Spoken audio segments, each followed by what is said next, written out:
Halo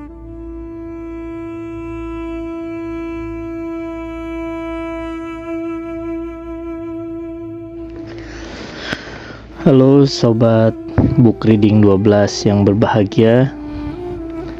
Kali ini kita akan melanjutkan pembacaan buku kita, masih dengan buku The Road to Allah, tahap-tahap perjalanan ruhani menuju Tuhan, karya Jalaluddin Rahmat.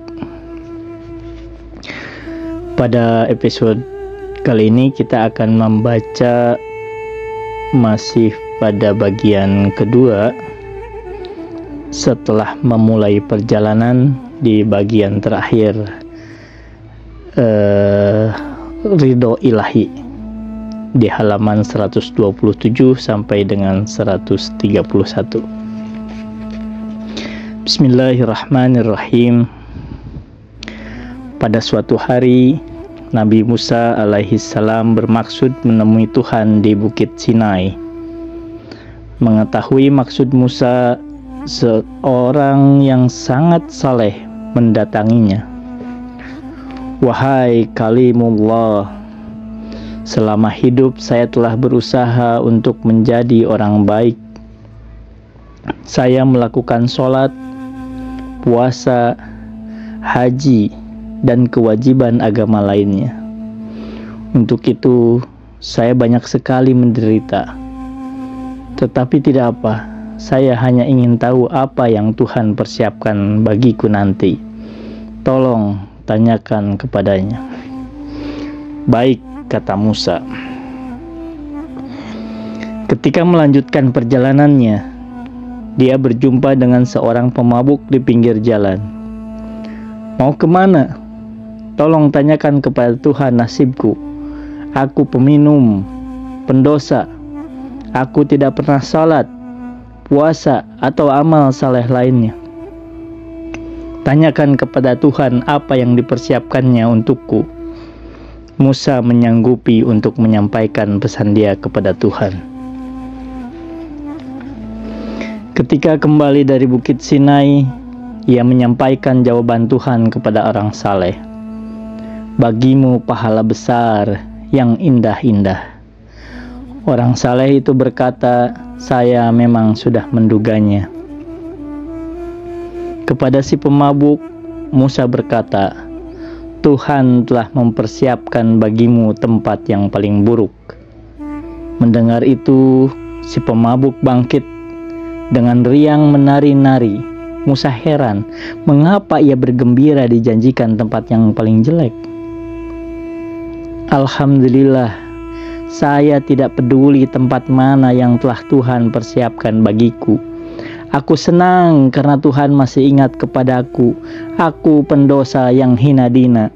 Aku dikenal Tuhan. Aku kira tidak seorang pun yang mengenalku. Ucap pemabuk itu dengan kebahagiaan yang tulus. Akhirnya, nasib keduanya di Lauh Mahfuz berubah. Mereka bertukar tempat. Orang saleh di neraka dan orang durhaka di surga. Musa takjub. Ia bertanya kepada Tuhan. Jawaban Tuhan begini. Orang yang pertama dengan segala amal salehnya tidak layak memperoleh anugerahku karena anugerahku tidak dapat dibeli dengan amal saleh. Orang kedua membuat aku senang karena ia senang pada apapun yang aku berikan kepadanya. Kesenangannya kepada pemberianku menyebabkan aku senang kepadanya. Sandungan pertama dalam perjalanan menuju kesucian adalah ridho dengan diri sendiri. Kita merasa sudah banyak beramal, dan karena itu kita berhak untuk memperoleh segala anugerah Tuhan. Ketika kita mengalami kesulitan, kita berusaha keras untuk menguasainya, lahir dan batin, lalu kita mohon pertolongan Allah. Dengan segala usaha itu, kita merasa berhak untuk mendapatkan pertolongannya. Tuhan berkewajiban untuk melayani kita.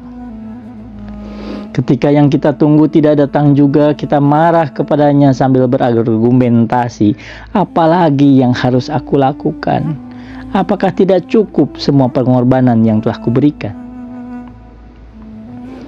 Janganlah kamu memberi dan menganggap pemberianmu sudah banyak.